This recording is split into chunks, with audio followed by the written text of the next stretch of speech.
The last time Cole Turner saw his old friend Marcus Thorne, it was through a haze of cheap whiskey in a dusty San Antonio saloon. Marcus, his face pale and his breath coming in ragged coughs, had pushed a crumpled deed across the table. "It's all I have left, Cole. A scrap of land north of Serpent Creek. Useless, but it's mine." He'd coughed, a dry, rattling sound. "Give me $50 for it. Enough for a train ticket somewhere warm to die."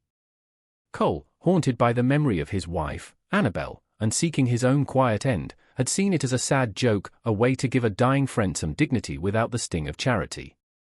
He slid the $50 across the table. "Done," Cole had said, tucking the deed into his duster. "But you owe me a drink." Months later, with his pockets empty and his options thinner than a pauper's blanket, Cole remembered the deed. Serpent Creek. He had nothing to lose.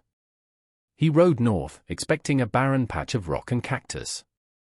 Instead, he found a small valley nestled between hills, a modest but solid ranch house built from local stone, and a creek that ran clear and cool. Standing guard at a rough-hewn gate were 3 ancient mesquite trees. It was a place where a man could build a life, not just wait for it to end. As he urged his horse through the gate, a rifle shot cracked the air, splintering the wooden post beside his head. Cole froze, his hand dropping instinctively to his revolver. A figure emerged from the shadow of the barn, another from the house. They were young women, their features undeniably Chinese, dressed in practical Western clothing but moving with a quiet grace that seemed out of place in the harsh Texas landscape. The eldest, holding the rifle, stepped forward. Her dark eyes were hard as onyx. "This is private property. State your business." "I own this property," Cole said, slowly raising his hands. "I'm Cole Turner. I bought the deed from Marcus Thorne months ago." The woman's eyes narrowed. "Marcus has been dead 3 weeks." A flicker of grief crossed her face before the hardness returned.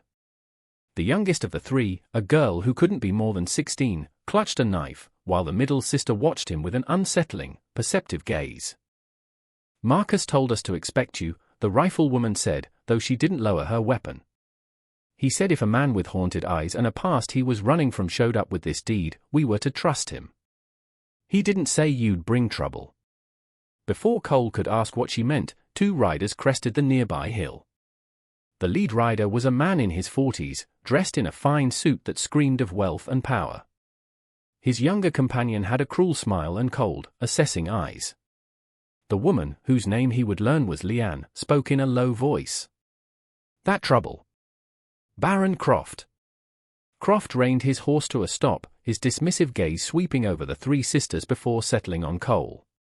"This property is in legal dispute," he announced, his voice oozing false authority. "These girls have no legal right to it. I am prepared to offer a fair price to the legal owner."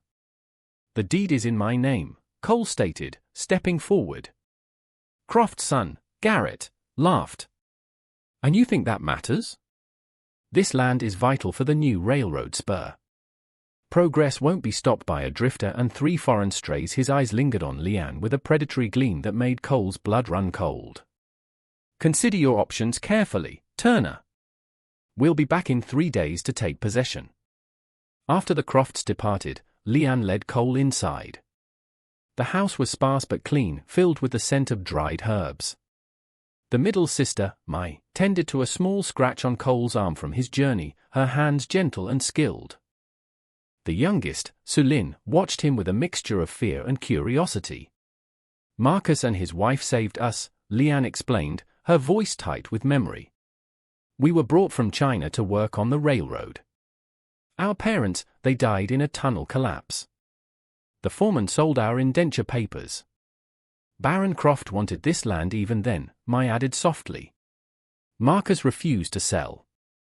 He gave us a home, treated us like daughters." Leanne retrieved a worn wooden box from a cabinet. "Marcus left this for you. He said it would explain everything."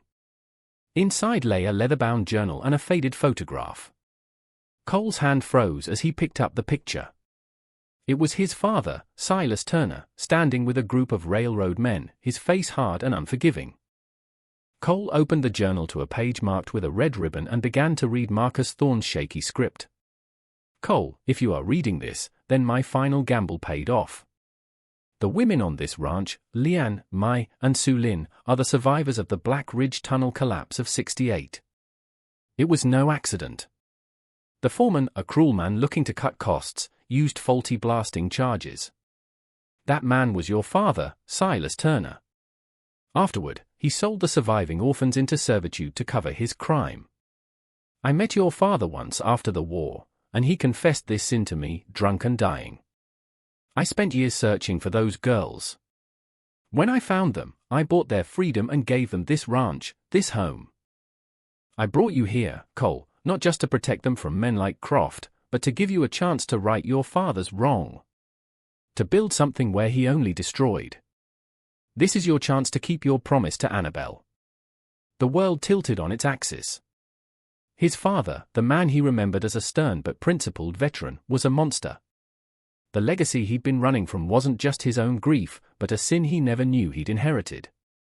He looked at the three women, at Leanne's fierce pride, Mai's quiet strength, and Sue Lin's fragile hope. They were the ghosts of his father's past, and now they were his responsibility. Croft won't wait 3 days, Cole said, his voice a low growl. The decision was made. He wasn't running anymore. Show me the lay of the land. Every rock, every ditch. We're going to make our stand. They spent the next day turning the ranch into a fortress. Cole's military experience, long buried, resurfaced with cold clarity. They barricaded windows, established firing positions, and used their knowledge of the terrain to their advantage. Leanne was a crack shot with the rifle, Mai had prepared pouches of blinding pepper and dust, and Sue Lin, who knew every secret path on the property, set snares and diversions along the main approaches. Croft returned the next morning with 20 hired guns. The battle began not with a charge, but with the chaotic sounds of horses stumbling into Sue Lin's traps and men cursing as Mai's smoke pouches sent them into fits of coughing. Cole and Leanne fired with deadly precision, not to kill, but to wound, to make Croft's assault too costly to continue. But Garrett Croft, fueled by rage and arrogance, led a charge toward the back of the house. As the fighting intensified, he cornered Cole, his face a mask of fury. Poisoning that old man Thorne wasn't enough, he screamed, raising his pistol. This land is ours. The confession hung in the air, a shocking admission of murder.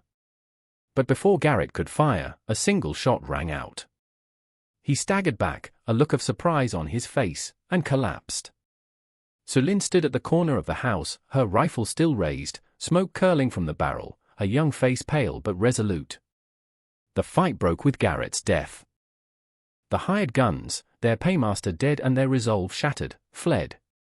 Baron Croft, seeing his son fall and his plan crumble, was left a broken man, his power evaporating in the Texas dust. That evening, a profound quiet settled over the ranch. They had won. The land was theirs, safe at last. Cole sat on the porch, watching the sunset paint the mountains in hues of gold and crimson. He felt the weight of his father's sins, but for the first time, it wasn't a burden that threatened to crush him. It was a debt he could begin to repay. Leanne sat beside him, cleaning her rifle in the fading light.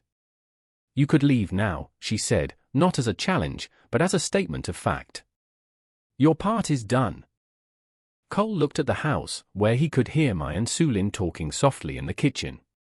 He thought of the $50 he'd tossed on a saloon table as a joke. He'd bought a piece of land, but he'd found something he hadn't known he was searching for. A purpose. A promise to keep. A home. No, he said, the word feeling more true than anything he'd said in years. I think my part is just beginning.